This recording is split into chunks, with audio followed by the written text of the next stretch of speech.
Nous expérimentons déjà la joie qui nous attend au ciel.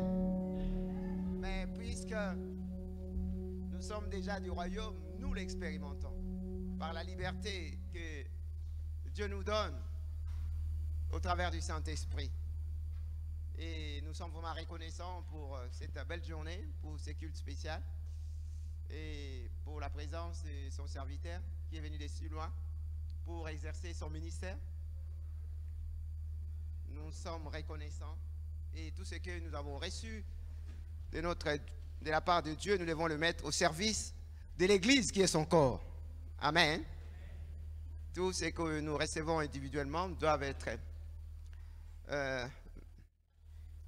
utilisés pour l'utilité commune. Parce que au travers de nos vies, de nos talents, de nos capacités, Dieu veut faire prospérer son œuvre dans nos vies. Nous avons un programme chargé et nous allons prendre rapidement. Si quelqu'un a un micro, nous lirons Actes, chapitre 1er, versets 1 à 8. S'il y a des micros, si l'ancien ou bien quelqu'un. Amen. Actes, chapitre 1er, versets 1 à 8. Par la grâce de Dieu, nous allons résumer pour que tous les programmes puissent être. Amen. Amen. Nous lisons la parole de Dieu dans Acte 1er, versets 1 à 8. Je lis au nom de notre Seigneur Jésus-Christ. Théophile, j'ai parlé dans mon premier livre de tout ce que Jésus a commencé de faire et d'enseigner dès le commencement, jusqu'au jour où il fut enlevé au ciel, après avoir donné ses ordres par le Saint-Esprit aux apôtres qu'il avait choisis. Après qu'il eut souffert, il leur apparut vivant et leur en donna plusieurs preuves, se montrant à eux pendant 40 jours et parlant des choses qui concernent le royaume de Dieu. Comme il se trouvait avec eux, il leur recommandant de ne pas s'éloigner de Jérusalem, mais d'attendre ce que le Père avait promis, ce que je vous ai annoncé, leur dit-il, car Jean a baptisé d'eau, mais vous, dans 3 jours, vous serez baptisés du Saint-Esprit. Alors les apôtres réunis lui demandèrent, Seigneur, est-ce en ce temps que tu rétabliras le royaume d'Israël? Il leur répondit, ce n'est pas à vous de connaître les temps ou les moments que le Père a fixés de sa propre autorité. Mais vous recevrez une puissance, le Saint-Esprit survenant sur vous, et vous serez mes témoins à Jérusalem, dans toute la Judée, dans la Samarie et jusqu'aux extrémités de la terre.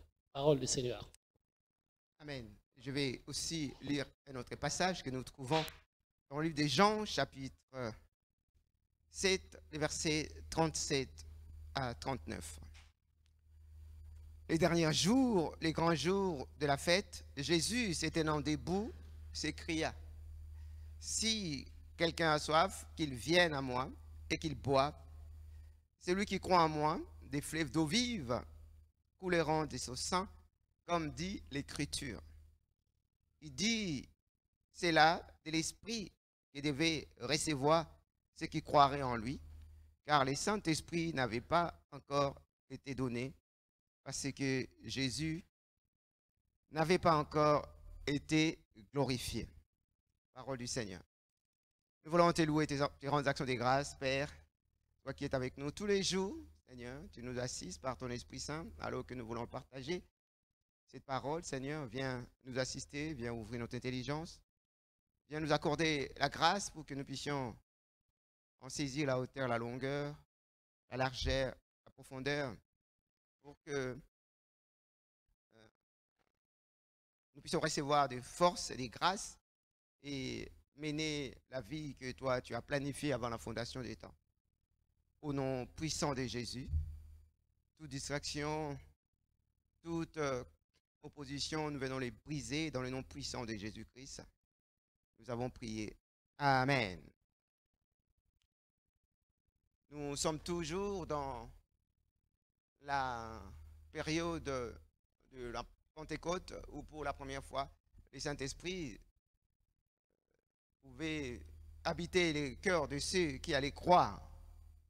Et c'est vraiment un temps merveilleux, un temps historique pour la première fois. Cela pouvait se faire parce que dans l'Ancien Testament, le Saint-Esprit survenait sur quelques personnes pour qu'ils puissent avoir la force, la capacité et l'habilité d'accomplir leur appel, leur vocation. Mais quant à pouvoir bénéficier de la présence du Saint-Esprit dans nos vies, il fallait d'abord, comme nous l'avons lu, que Jésus soit glorifié. Jésus glorifié veut dire, il va mourir, il va ressusciter, il va monter au ciel, et après, le Saint-Esprit va venir. Alléluia. C'est comme ça que, après sa résurrection, comme nous l'avons lu dans le premier passage, il est resté pendant 40 jours. 40 jours en train de rappeler trois choses. À savoir, le Christ, le royaume de Dieu et le Saint-Esprit. Voilà pourquoi nous parlons quand nous parlons des actes premiers, nous parlons du verset 1, 3. Non, je n'ai pas attendu. 1, 3 et 3. 1, 3, 8. C'est-à-dire 1, c'est le Christ. Et 3, c'est le royaume de Dieu. Et 8, c'est le Saint-Esprit. Amen. Et voilà pourquoi j'ai intitulé ce message tout simplement. Les trois choses. Les trois choses. Non, disons, pourquoi Jésus a insisté sur ces trois choses? Quelles sont ces trois choses?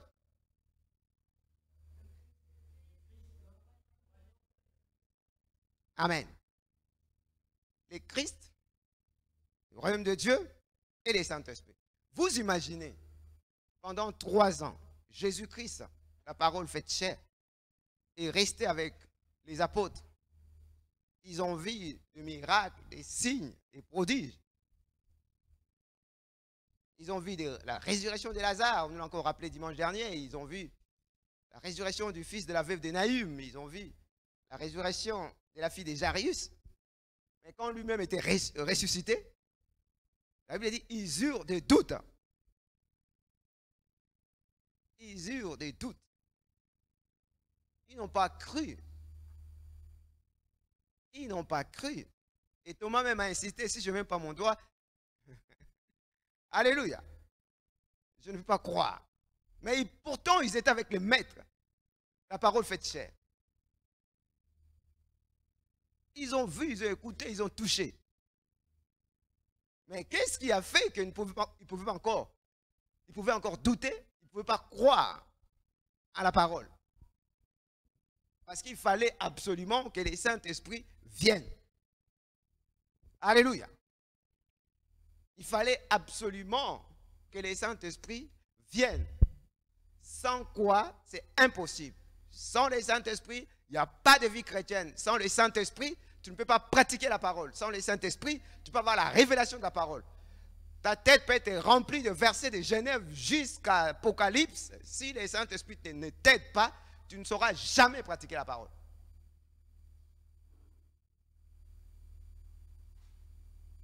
Sans le Saint-Esprit. Voilà pourquoi vous verrez depuis l'Ancien Testament, même pendant les ministères de Jésus, ils utilisaient souvent les temps futurs. Alléluia. Ils utilisaient souvent les temps futurs. Depuis l'Ancien Testament, ils disaient souvent les temps futurs. Je vous donnerai un cœur nouveau, un esprit nouveau. Jérémie 31, à partir du verset 31, 25 à 31, il a rappelé, je ferai une nouvelle alliance, pas comme celle que je fais avec vos pères, où ils ont été incapables. Malgré mon amour, malgré les miracles, je les ai sortis d'Israël, ils ont vu la mer rouge partagée, mais ils ne pouvaient pas croire. Ils parlaient souvent du futur. C'est dire la place du Saint-Esprit. Alléluia. C'est dire la position du Saint-Esprit. Sans le Saint-Esprit, comment tu vas faire? Comment tu vas pratiquer la parole? Sans le Saint-Esprit, il n'y a pas de conversion. Tu ne peux pas te convertir sans le Saint-Esprit. Si c'est pour autre chose, ta conversion sera bizarre. Voilà pourquoi ne soyez pas choqués quand vous voyez des chrétiens un peu compliqués. Ne remettez pas la parole de Dieu en cause. Si vous voyez les pasteurs faire des bêtises, ne remettez pas en cause. Parce que nous regardons à l'apparence. Mais Dieu regarde le cœur. La Bible dit, c'est lui qui croira et qui confessera. Mais l'homme est capable de confesser sans croire. Jésus le répétait chaque fois. Ce peuple m'honore de lèvres, mais dans les cœurs, je ne suis pas. Amen. Est-ce que toi, tu as crié sincèrement? Pour que le Saint-Esprit mette son son, il faut que ton cœur soit sincère, tu puisses croire. C'est ce qu'on appelle la foi. Amen. J'ai reçu un jeune homme une fois ici, comme je le fais dimanche. J'ai demandé, bon, ceux qui n'ont pas reçu Jésus restent. Nous allons un peu insister sur l'évangile. Ceux qui ont déjà reçu le Seigneur, ils peuvent rentrer à la maison. Il m'a dit, pasteur, moi j'ai déjà accepté, mais vraiment, je n'avais pas compris quand j'ai accepté. Alléluia. Moi je dis, mais tu as déjà accepté le Seigneur, c'est bon, tu es enfant. Il dit, non, non, non, non. Mais là, on ne m'avait pas expliqué comme aujourd'hui. Donc aujourd'hui, je vais accepter Jésus. Voyez-vous?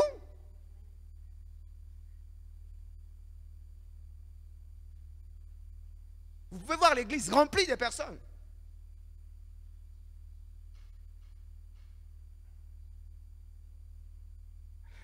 Amen. C'est pour ça, à cette église, nous disons, il faut faire comme si le plan du Seigneur allait s'accomplir par toi seul, parce que tu te connais mieux que ton voisin. Tu peux faire les beaux ici à l'église, mais personne ne sait ce que tu fais dans le secret. Mais toi, au moins, tu connais ta vie. Alléluia. Tu connais comment tu marches. Alors, Dieu n'a pas besoin de la foule. Même avec une seule personne, il peut accomplir sa volonté. Avec Moïse seul, tout seul, il a sorti les enfants d'Israël de l'Égypte. Dis à ton voisin, tu es important. Tu es très, très important. C'est comme ça que le Seigneur parlait au futur. Et pendant ces 40 jours, après qu'il soit mort et qu'il soit ressuscité, il a réuni les disciples à la montagne des Oliviers et il a parlé de ces trois choses. Ces éléments, c'est trois choses. Il n'a plus parlé des Satan, il n'a plus parlé des choses, non. Si vous possédez, si vous avez la révélation de ces trois choses, c'est fini.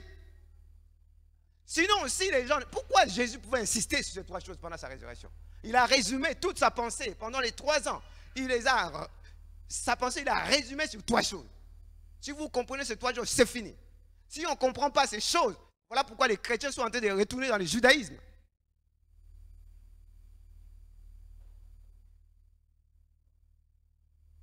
Parce qu'ils n'ont pas compris l'évangile. Ils n'ont pas compris le Christ.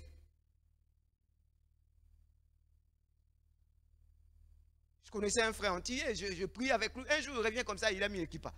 Je dis, mais pourquoi tu as mis ça? Oh non, je suis devenu juif. Je dis, oh!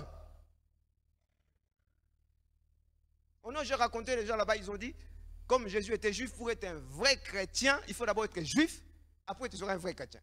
Qui vous a dit ça? Voyez-vous? Est-ce que vous avez compris l'évangile? C'est comme ça que les pasteurs, ils vont prier, ils se couvrent la tête. Est-ce qu'ils connaissent l'évangile?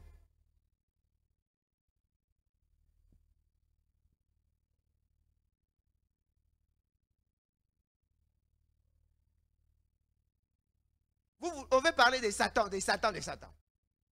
Mais quelqu'un qui apprend des choses sur Satan sans comprendre ce qu'il a reçu du Christ, tu le détruis. Vous comprenez? Quand il n'était pas converti, il prenait son téléphone. Alors, comment ça va? Maintenant qu'il vient à l'église, il est converti. Quand il peut prendre le téléphone.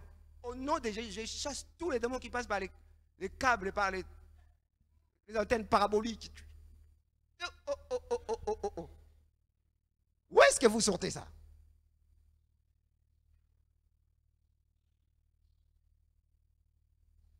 Hein? On va vraiment où? On va où?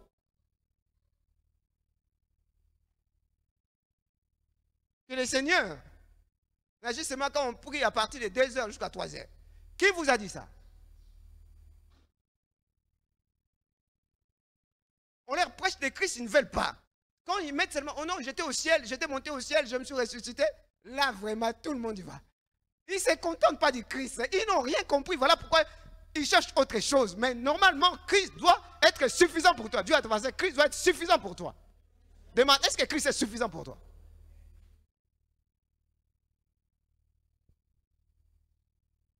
S'il n'est pas suffisant, tu vas aller voir les marabouts là-bas.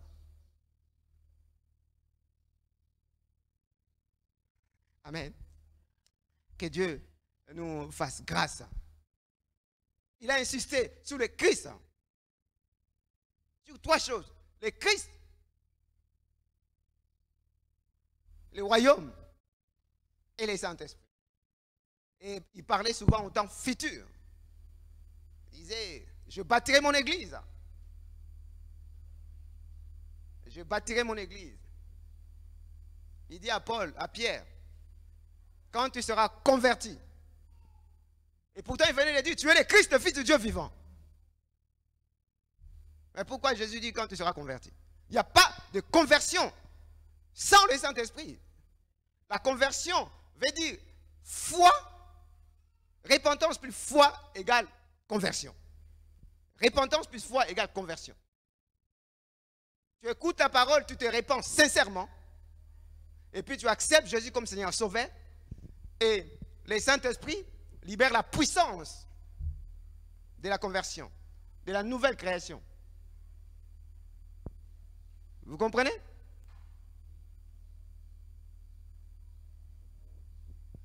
Avant d'accepter le Seigneur, voilà pourquoi il a dit, quand tu seras converti.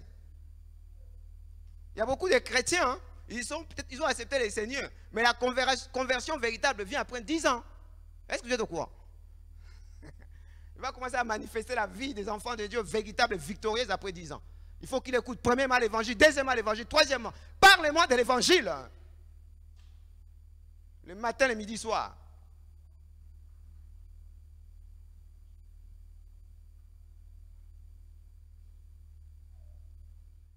Que le Seigneur nous aide. Puisque nous sommes dans la période de la Pentecôte, il y a des versets que j'ai déjà donnés, où on verra aussi Dieu parler au futur, mais je vais les rappeler. Mais j'avais dit la dernière fois quand je les avais donnés, il faut les mémoriser. La Bible dit, il faut que la parole de Dieu habite en vous abondamment. Il faut que Christ habite en vous par la foi. Donc, Christ c'est la parole faite chair. Plus ta parole grandit en nous, plus ta parole domine en nous, plus le Seigneur prend les contrôles de nos vies. Alléluia. Plus cette parole va changer notre tempérament, notre caractère, va influencer notre comportement. Mais si on ne mange pas, si la parole ne rentre pas, comment on va faire? Voilà pourquoi quand on te bouscule comme ça, au lieu que la parole remonte, ne joue pas avec moi. Ah. Je vous donne l'exemple d'une fois ici, il a dit, pasteur au travail, on m'embêtait tellement trop. Ces jours-là, j'ai dit aux collègues, laissez un peu la Bible à part. Je lui ai donné un coup de tête, pasteur. J'ai dit, oh frère, tu as donné un coup de tête? Oh oui, pasteur. Toi, c'est trop. Alors j'ai dit, ah, tu peux encore te battre après 10 ans dans les Seigneurs. Alléluia. Qui sont les enfants de Dieu? Mais moi, je crée dans cette église, nous sommes enfants de Dieu. Est-ce qu'on peut acclamer très fort le Seigneur? Alléluia. Bon, je vais citer rapidement, puisque nous avons un programme chargé. Je commence par... vous notez, hein, parce que je ne vais pas insister. Jean, chapitre 14, verset 16, où la première fois le Seigneur parle que le consolateur va venir et va demeurer avec vous éternellement. Jean 14, 16, 17. Alléluia. Toujours dans Jean 14, verset 26. Quand le Saint-Esprit, le consolateur viendra, il vous enseignera toutes les choses, il vous rappellera tout ce que je vous ai dit. C'est ça le rôle du Saint-Esprit. Je veux que vous mémorisez. Prochainement, je vais poser la question. Alléluia. Il faut que la parole de Dieu habite en nous abondamment. J'arrive à Jean 15, verset 26. Quand le Saint-Esprit viendra et il témoignera de moi, il vous aidera aussi à témoigner. Jean 16, verset 7 à 10, 11. Il dit, il vous est avantageux que je m'en aille au Père. Parce que les disciples étaient tristes que Jésus aille à Jérusalem et monter au ciel. Il a dit non, il vous est avantageux. Parce que si je ne m'en vais pas, le consolateur, le Saint-Esprit ne viendra pas. Vous devez mémoriser tous ces versets. J'ai déjà donné ça plusieurs fois, je rappelle seulement. Et j'insiste pourquoi on utilisait les temps futurs. Alléluia. Donc je dis Jean 16, à partir de 7 jusqu'à 10, 11, il est dit, il vous est avantagé. Est-ce que Dieu peut se tromper? Ils ont vu Jésus multiplier les pains avec des paniers qui étaient restés. Ils ont vu Jésus multiplier une deuxième fois le pain. Après il leur dira, méfiez-vous des levains des pharisiens. Ils commencent à se dire, oh, c'est parce qu'on a oublié le pain. Êtes-vous sans intelligence? Quand je multiplie la première fois, combien de paniers étaient restés? Quand je multiplie pour la deuxième fois, combien de paniers? Êtes-vous sans intelligence? Dans Marc 7, à partir du verset 15, il dira, ce n'est pas ce qu'on mange qui nous souille, c'est ce qui sort de notre bouche. Il a dit, mais ils sont devenus, mais de quoi parlez-vous? Il dit, vous aussi, vous êtes sans intelligence. Alléluia. Donc, les disciples avaient du mal à comprendre Jésus. Il dit, il vous est avantageux. Parce que quand le Saint-Esprit viendra, c'est lui qui va asseoir toutes ces choses que je suis en train de vous dire. Amen. Et toujours dans le chapitre 16, verset 13 à 15, il dit, le consolateur, le Saint-Esprit viendra. Il vous conduira dans la vérité, dans toute la vérité. Alléluia. Il vous dira les choses à venir. Il ne parlera pas de lui-même, mais il parlera de moi. Parce que ce que j'ai dit, je l'ai reçu du Père. Amen. Je l'ai reçu du Père. Et s'il est l'Esprit de Dieu, il ne peut pas contredire ce que moi j'ai dit, parce que ce que j'ai dit, je l'ai reçu du Père. Si le Saint-Esprit est Dieu, il ne peut pas contredire la parole.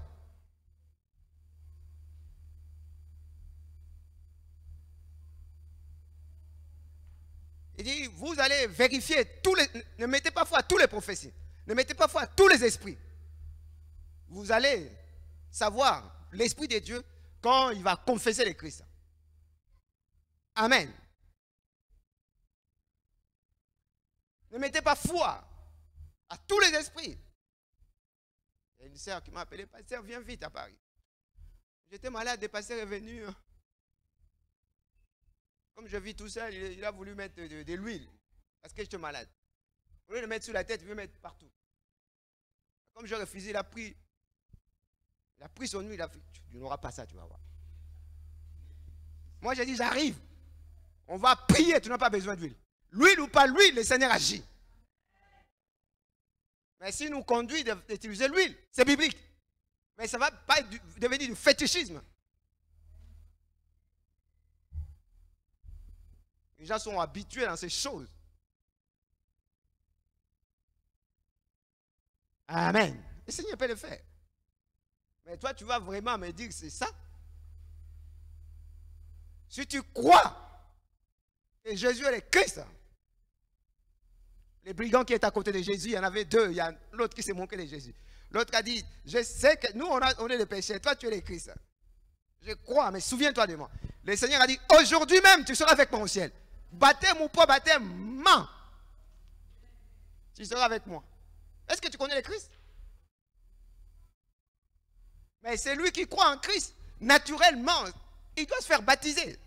J'ai vu quelqu'un qui m'a dit, mais pasteur, pourquoi tu dis ça? Parce que dans Marc chapitre 16, il est dit, hein, c'est lui qui croira et qui sera baptisé. Donc si quelqu'un croit et ne baptise pas, il n'est pas sauvé. Je dis, est-ce que tu connais le Christ? Il y a un prophète, il a parlé à Paris, je lui ai dit, non, frère, je ne remets pas en cause ton ministère, mais la Bible dit, ne mettez pas foi à toutes les prophéties. Parce que ce que tu dis contredit la parole de Dieu. Donc si ça contredit, ce n'est pas l'Esprit de Dieu. Il y a en toi la part de l'homme qui peut influencer aussi le ministère. Amen. Même si tu es prophète des nations. Il faut posséder la parole pour vérifier. Mais si tu n'as pas la parole. Donc Jésus, le Christ, c'est la parole. Amen. Donc pendant 40 jours, on va avancer. Au début, ils étaient 120, ils étaient 12 apôtres.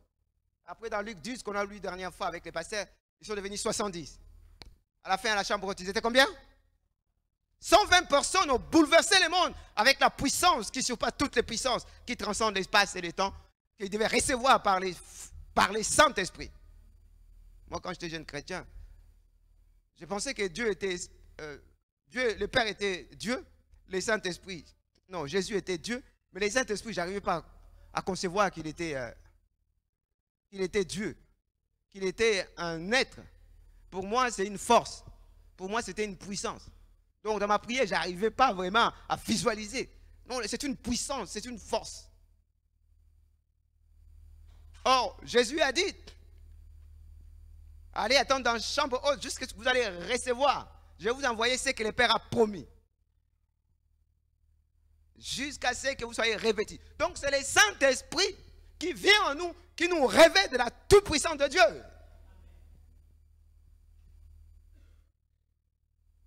Dans le Saint-Esprit, il n'y a pas la puissance. Tu ne peux pas chanter. Tu ne peux pas louer. Tu le feras 2 fois 3 par après tu vas te fatiguer. Dans le Saint-Esprit. Alléluia.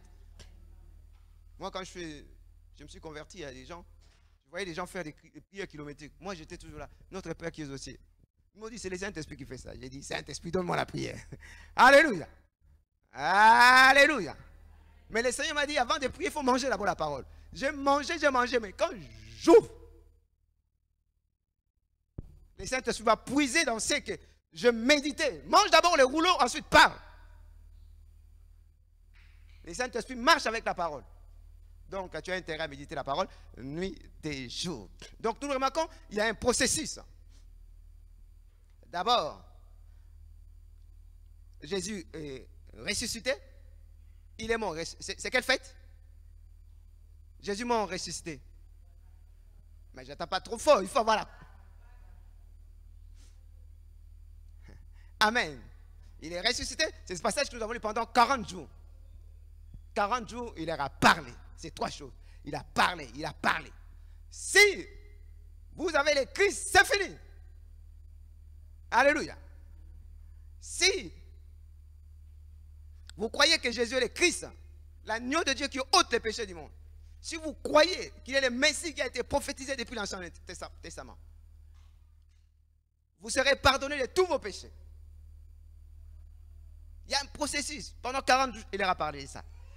Comme la parole de Dieu s'accomplit, après 40 jours, il est monté. C'est quelle fête?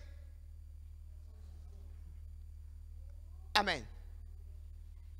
Et puis, ils sont allés attendre dans la chambre haute. Alléluia. Aujourd'hui, nous savons qu'ils ont attendu combien de jours? Alléluia. Vous êtes vraiment très bien. Pentecôte veut dire 50 jours après la Pâque. Alléluia. Donc, 40 jours, il a parlé de 3 choses. Et puis, il a dit, allez attendre. Mais avant cette compréhension, parce qu'ils ont compris comment il a soufflé sur eux pour qu'ils comprennent les Écritures. Donc, tu ne peux pas comprendre les Écritures par toi-même. Rappelez-vous des disciples de Maïs. Il dit à Jésus, tu es le seul à ne pas savoir ce qui s'est passé ici. C'est Jésus qui est un homme puissant en œuvre et en parole. Ils l'ont tué, ils l'ont crucifié. Et les femmes sont venues lui dire, paraît-il qu'ils ont ressuscité, qu'il est ressuscité. Il dit, comment vous êtes dur de cœur? Pourquoi vous ne comprenez pas? Alléluia. Mais après, il a soufflé sur eux, y compris l'évangile. Donc, avant, il leur a dit d'aller attendre dans la chambre haute. Combien de jours? Il a dit, je vais 3 jours me tuer, 3 jours après, je vais ressusciter. Tout ce qu'il a dit, ça s'accomplit. Dit, attends, la parole de Dieu s'accomplit. Il leur a dit seulement 3 jours. 3 jours. Ils n'ont pas été capables d'attendre 3 jours. Ils se sont dispersés. Il y en a qui sont retournés dans leur métier. Mais imagine quand ils ont compris correctement l'évangile. Il ne leur a pas dit combien de jours. Nous savons aujourd'hui c'est 10 jours. Mais eux, ils ne savaient pas. Ça pouvait être 30 jours, 40 jours. Ils devaient rester là parce qu'ils avaient compris l'évangile. Parce que le temps de Dieu est toujours le meilleur. Amen. Dis à ton voisin, il faut persévérer. Ils ont manifesté la persévérance. Il y avait plusieurs personnes qui suivaient Jésus. Il a dit, si vous ne buvez pas de mon sang, vous ne mangez pas de ma chair, vous ne pouvez pas hériter la vie éternelle. Il y en a qui sont partis. Le Seigneur demande, vous, pourquoi vous ne partez pas? Pierre de répondre, à qui irions-nous? C'est toi qui as la parole de vie éternelle. Même si c'est compliqué, on reste. Dis à toi, restez là. Ne bouge pas, il est le Christ. Alléluia. Quand moi je suis converti, je ne pouvais même pas prier. J'étais nul, je pouvais me chasser de l'église. Mais j'ai persévéré. La parole de Dieu s'accomplit. Alléluia. C'est ce qu'ils ont saisi. Donc, nous, on sait aujourd'hui, c'est 10 jours qu'ils ont attendu, ça fait Pentecôte 50 jours. Mais avant, il leur a dit 3 jours, ils n'ont pas été capables. Alléluia. Oh, tout ça, c'est l'œuvre du Saint-Esprit. Il a soufflé sur eux. Il leur a donné un peu des arts en avance. Mais la plénitude devait venir avec le Saint-Esprit. Amen. 120 personnes, ils ont bousculé le monde entier. Même pas 1% de la population du monde. Mais avec ces 3 points, le Christ, le royaume de Dieu, ils sont allés sans que qui que ce soit les arrête. Il y a combien de chrétiens aujourd'hui? Il y a combien de chrétiens? Partout ils allaient, c'était comme un rouleur compresseur. Amen. Personne ne pouvait les arrêter. Ils ont vu Christ mourir, ressusciter. Ils l'ont vu monter au ciel. Ça en était fini les doutes. Il est le Messie. Il est le Christ. S'il est le Christ, alléluia. Que Dieu nous fasse grâce. Donc on va juste, avant de conclure, insister, faire quelques points sur les 3 éléments que nous avons cités. Premièrement, c'est, s'il n'y a pas le Christ, il n'y a pas les 2 autres points. Ce n'est pas classé comme ça par hasard. Avant 3 ans, il a parlé des Satan, des démons. Je vis les Satans descendre. Je vis tout ça. Il leur a parlé de tout ça, mais ça ne rentrait pas. Moi, j'ai vu des personnes vivre des miracles. Après, ils ne sont pas restés. Ils n'ont pas persévéré. Dieu, dans sa grâce, il peut guérir quelqu'un. Mais il ne guérit pas pour le plaisir de guérir. Quand il fait des miracles, il veut que toi, tu connaisses qui est celui qui fait les miracles. Mais si tu ne connais pas qu'il est le Christ, non seulement tu risques de perdre le miracle, mais tu peux aussi retourner dans le monde. Parce que Christ n'était pas suffisant. Amen. S'il n'y a pas les premiers points, il n'y a pas la suite. S'il est le Christ, à la croix, il a dit, tout est accompli. Jean chapitre 19, 30. Alléluia. S'il est le Christ, toutes les promesses sont oui et amen en Jésus-Christ. Alléluia. C'est écrit dans 2 Corinthiens chapitre 1er verset 20. Toutes les promesses. Abraham s'est trompé plus de 4 fois. Il dit, tu restes là, ces pays, je te les donne à ta descendance.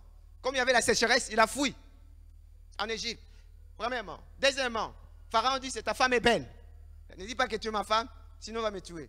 Qui va te tuer alors que tu es dans la promesse de Dieu?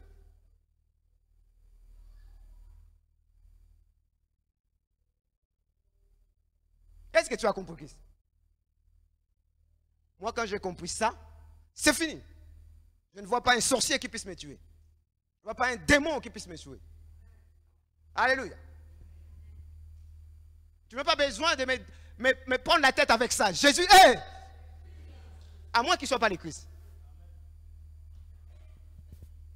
Tu n'as pas besoin de me faire peur avec l'Apocalypse. Jésus est. Si on ne vous fait pas peur à Marguedon, vous allez tous retourner dans le monde. Donc il faut que les gens continuent à vous faire peur. Ça, ce n'est pas la foi biblique.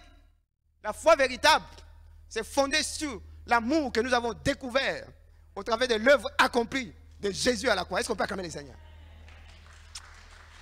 La religion chrétienne, c'est la religion d'amour.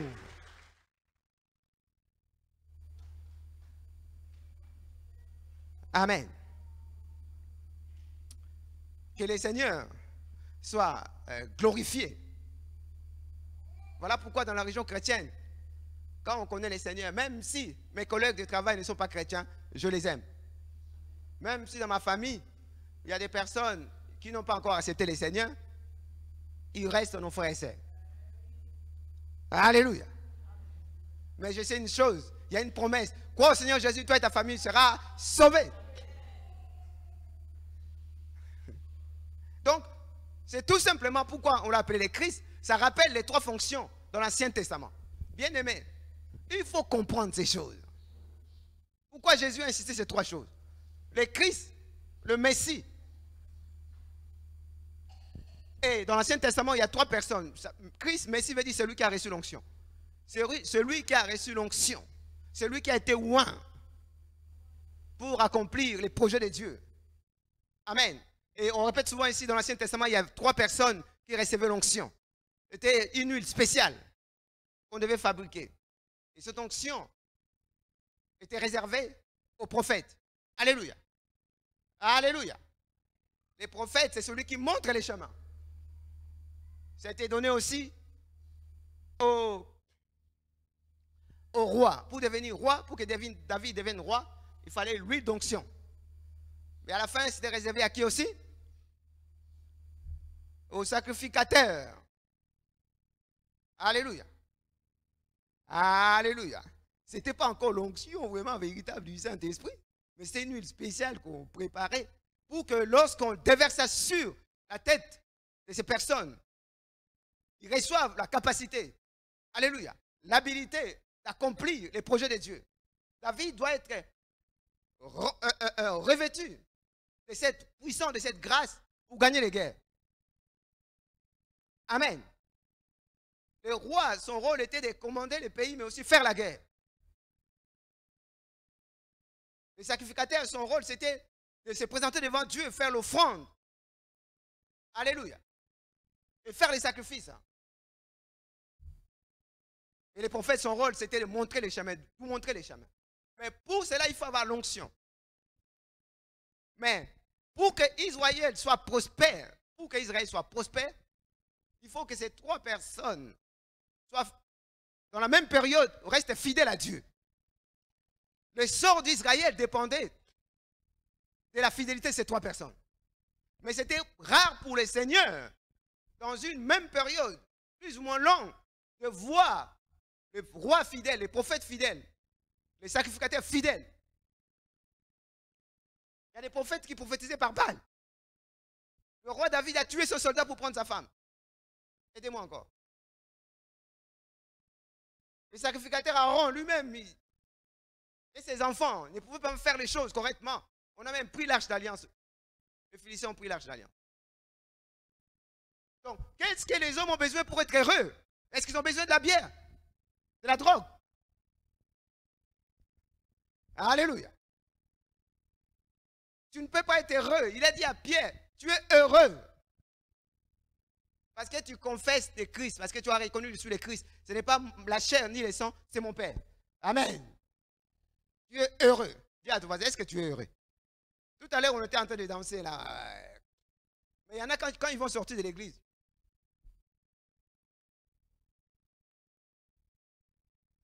Ils retombent dans les... Oh, vraiment.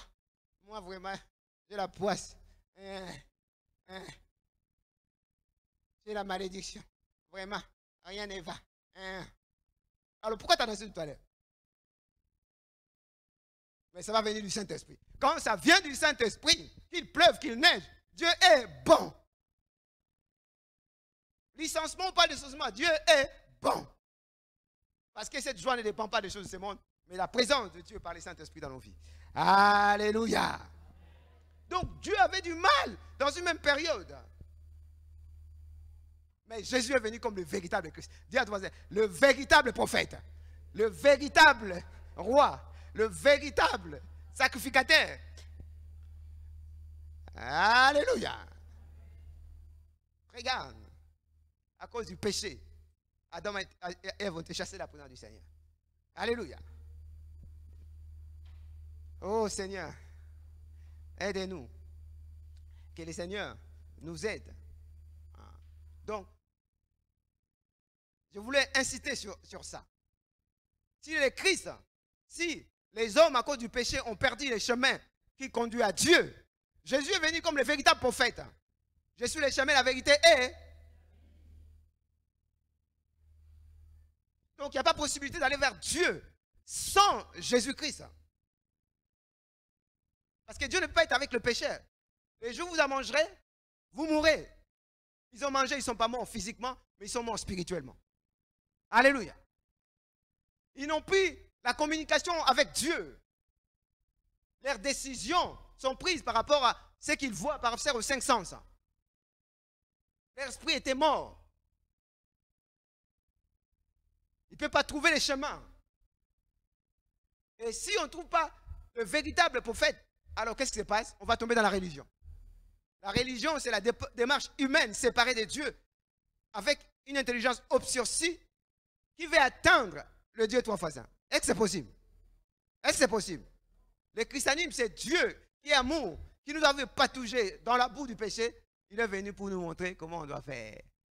Alléluia. Donc les ténèbres qui ont été chassées à la création sont revenues sous forme spirituelle. Amen. Ils ne peuvent plus aller vers Dieu. Et on a besoin du Christ, le véritable souverain, le prophète plutôt, qui nous montre les chemins, qui ouvre les chemins. Les jours de sa mort, les voiles s'est déchirées en deux. Désormais, on peut accéder à Dieu. Sinon, on est dans la religion, on est dans la philosophie, on est dans la magie. On ne peut pas être heureux avec ces choses. On est dans les jeux vidéo, mais on ne peut pas être heureux. Parce que l'homme n'est heureux que quand il retrouve son Créateur. Amen. Et derrière les ténèbres, il y a qui? Satan. Derrière les ténèbres, il y a Satan. Donc, si Jésus est le véritable roi, David avait l'onction pour combattre. Il chasse 10 000. Saoul chasse David 10 000. C'est-à-dire qu'il reçoit une puissance pour lui permettre de gagner. Mais laisse-moi te dire, le véritable roi, c'est qui? Jésus. Amen. C'est lui qui a écrasé la tête du serpent à la croix. Il a dit, tout est accompli. Donc tu n'as plus à craindre Satan. Satan, c'est une créature. Le véritable roi, le combat n'est plus physique comme dans les temps avec David. Le combat maintenant est spirituel. Nous ne combattons pas contre la chair, mais contre l'esprit méchant dans les célestes. Et comme David pouvait vaincre, mais Christ a vaincu. Il nous rend plus que vainqueurs. Dis à toi, tu es plus que vainqueur. Amen. S'il est le véritable souverain sacrificateur, alors, par le péché, la malédiction est rentrée dans le monde. Mais Jésus est venu comme souverain sacrificateur. Non seulement il est le souverain sacrificateur, il vient aussi comme le véritable agneau. Amen. Comme le véritable agneau qui ôte les péchés du monde. Donc, frères et sœurs, quand tu acceptes Jésus, Dieu t'accorde la rédemption éternelle. C'est-à-dire que tu n'es pas bon, mais tu n'es pas meilleur, mais le Seigneur t'accorde sa justice. Il faut que tu l'acceptes par la foi. Tu n'es plus un pauvre pécheur. Dis à toi, tu n'es plus un pauvre pécheur. Mais dis-lui. Ah bah tu vois, ils ont du mal à dire ça. Ils sont tellement habitués par la religion. Pauvre pécheur. C'est difficile, hein? Il faut que le Seigneur nous parle continuellement. Je vous répéterai la même chose car cela est salutaire. Parce que nous sommes restés longtemps dans les ténèbres. Par rapport à notre culture, par rapport à nos traditions, ce sont des choses qui deviennent des freins. Mais il faut qu'on comprenne ce que c'est. Tout à l'heure, j'ai dit, quand le Saint-Esprit viendra, il demeure avec vous éternellement. Jean, chapitre 14, 16, 17. Comment le Saint-Esprit peut venir demeurer éternellement en toi si au préalable, Jésus n'était pas le souverain sacrificateur, si au préalable, le péché n'était pas pardonné. Amen. Comment le Saint-Esprit, puisque Dieu ne s'est contrôlé, comment le Saint-Esprit peut venir et demeurer à toi internellement? Comment? Il a dit à Moïse, personne ne peut me voir et vivre. Un pécheur ne peut pas me voir et vivre. Je montrerai seulement mon dos. Parce que si tu me voyais, tu mourras. Rappelez-vous des Gédéon, il a dit, ah, je vis, mes yeux ont vu, je vais mourir. Rappelez-vous d'Ésaïe 6, ah, je vis le Dieu, je vais mourir. Un pécheur ne peut pas voir Dieu vivre. Amen. Que Dieu nous aide. Amen. Les hommes ne peuvent pas payer les prix pour le salut de leurs âmes. Amen. Mais c'est Christ qui l'a fait. Donc, Christ est devenu malédiction pour que nous ne soyons plus dans la malédiction. Christ t'a accordé la rédemption, il faut la recevoir par la foi. Amen. Le royaume de Dieu, nous les connaissons au deuxième point. Je ne vais pas tellement insister. La Bible dit que petit troupeau n'ayez crainte, car le Père a jugé bon de vous donner le royaume. Alléluia. Luc 12, 32. Alléluia. Le royaume de Dieu ne consiste pas en parole, mais en puissance.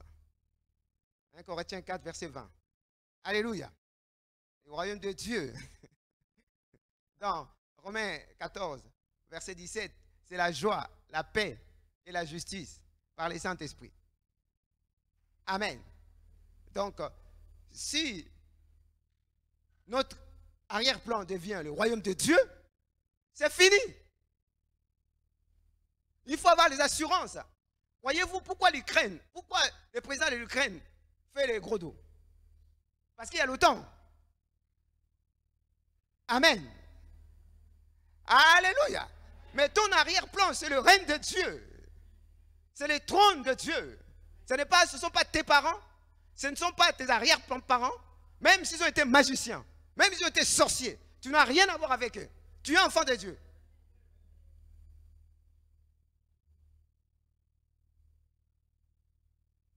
Arrête tes parents. Arrête. Tu ne combats pas contre la chair, mais contre l'esprit méchant. Les gens pêchent non pas parce qu'ils veulent, mais ils sont dans leur destin, destinée fatale, à cause du péché d'Adam et Ève. Amen. Alléluia. Et je vais insister sur le Saint-Esprit. C'est-à-dire, troisièmement, donc, tu crois en Jésus-Christ, ton statut change, tu deviens enfant de Dieu. Tu crois en Jésus-Christ, tu reçois l'autorité. Alléluia. Alléluia. Et c'est le Saint-Esprit qui va manifester le royaume. C'est le Saint-Esprit, lorsque tu prieras au nom de Jésus en saisissant la parole dans ton cœur, c'est lui qui va libérer la puissance pour créer une nouvelle création. Alléluia. Une nouvelle naissance. Donc, mon frère, ma soeur, c'est pour te dire, tu as intérêt. Tu as intérêt. Tu as intérêt à comprendre et à vivre en nouveauté de vie. Avec le Saint-Esprit, il y a la récréation. Il y a la création à cause du péché. Tout a été fondamentalement abîmé. Mais lorsque nous croyons, il va récréer. Alléluia. Le renouvellement profond. La nouvelle création. Nouvelle créature par la puissance. La puissance de la création, la puissance de la résurrection va agir dans ta vie pour que quel que soit ton passé, même si tu es voyou, voleur, même si tu es sorcier, magicien, avec la venue du Saint-Esprit, tu sois capable de tout surmonter. Même si tu es sorcier, magicien, c'est le Saint-Esprit qui fera cette œuvre. Alléluia. Alléluia. C'est le Saint-Esprit qui va créer le cœur nouveau, un esprit nouveau. Plus personne dira à chacun, connais Dieu, mais c'est tous qui me connaîtront. Alléluia. Que Dieu nous fasse grâce, parce que le Saint-Esprit est là. Je bénis le Seigneur tout à l'heure. On a chanté les chants sur le Saint-Esprit et il m'a fait du bien. Alléluia. Le Saint-Esprit en toi va renouveler ton intelligence. Le Saint-Esprit va te dire, comme nous l'avons lu, te rappeler tout ce que Dieu a dit. Va te rappeler les 10 commandements. Alléluia. Le Saint-Esprit, quand il viendra, non seulement il vous enseignera, il va vous rappeler. Mon frère, il ne faut pas voler. Alléluia. Il ne faut pas prendre les maris d'autrui. Alléluia. Le Saint-Esprit va faire de toi une véritable chrétienne, une véritable épouse, un véritable époux, le Saint-Esprit va faire de toi le meilleur travailleur, comme Joseph. Alléluia. Le Saint-Esprit va donner l'intelligence, comme il a donné à Bezalel pour la construction du temple. C'est la réponse complète. Dis à toi, la réponse complète. Le Saint-Esprit, c'est Dieu en toi. Au commencement, était la parole était Dieu. Dieu est esprit, la Bible dit. Dieu, pour le plan du salut, a revêtu l'humanité. On l'a appelé comment? Dieu qui a revêtu l'humanité, on l'appelle comment? Jésus, ma sœur, oui. Mais le Saint-Esprit, après que nos péchés soient pardonnés, le Saint-Esprit qui est Dieu, vient habiter chez qui? Hein?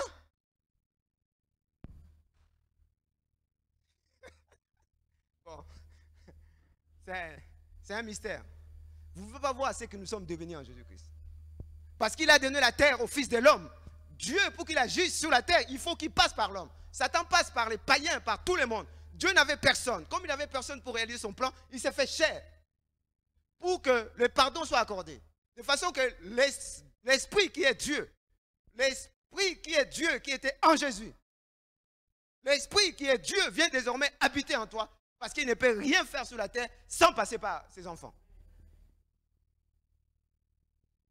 Dis à toi, qui es-tu? Voyez-vous, comment j'ai compris ça? Comment je peux avoir peur de Satan? Comment je peux avoir peur des sorciers et des magiciens? Ou Dieu est vrai ou n'est pas vrai? Si Satan peut dominer Dieu, Jésus, alors c'est un Dieu en carton. Il faut le déchirer, il faut le jeter. Mais mon Dieu est vivant, il est puissant. Il règne de toute éternité. Il est fidèle. Il vit en moi 24 heures sur 24. Il dispose d'une armée puissante, des anges qui sont puissants et qui obéissent à sa voix. Les anges sont au service de ceux qui ont cru. Ils combattent même sans que tu saches. Si c'est vrai, dis à toi, tu n'as plus d'excuses. Pourquoi on va te dire des choses? Comment tu dois t'habiller? Comment, si c'est le culte est bon, si le culte c'est bien ou pas bien. Pourquoi on doit te dire ça? Pourquoi on va te dire qu'il faut donner les offrandes? Si tu es enfant de Dieu, le Saint-Esprit va te rappeler ces choses. Est-ce que tu as besoin d'un pasteur?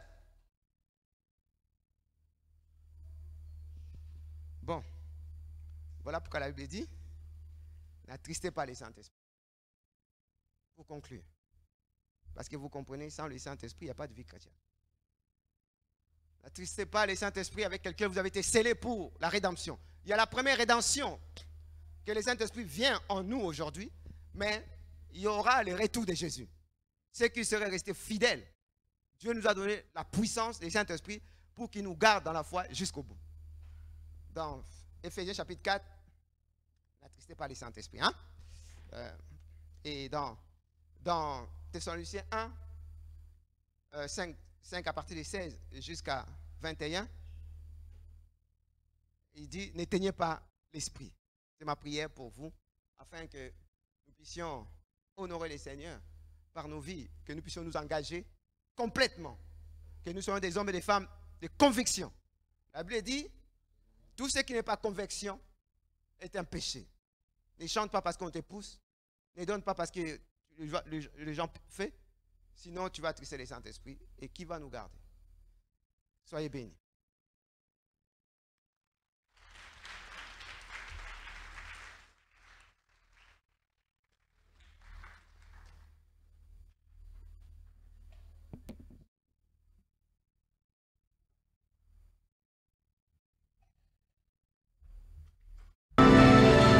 Si on peut s'asseoir puisque nous allons continuer, donc asseyons-nous.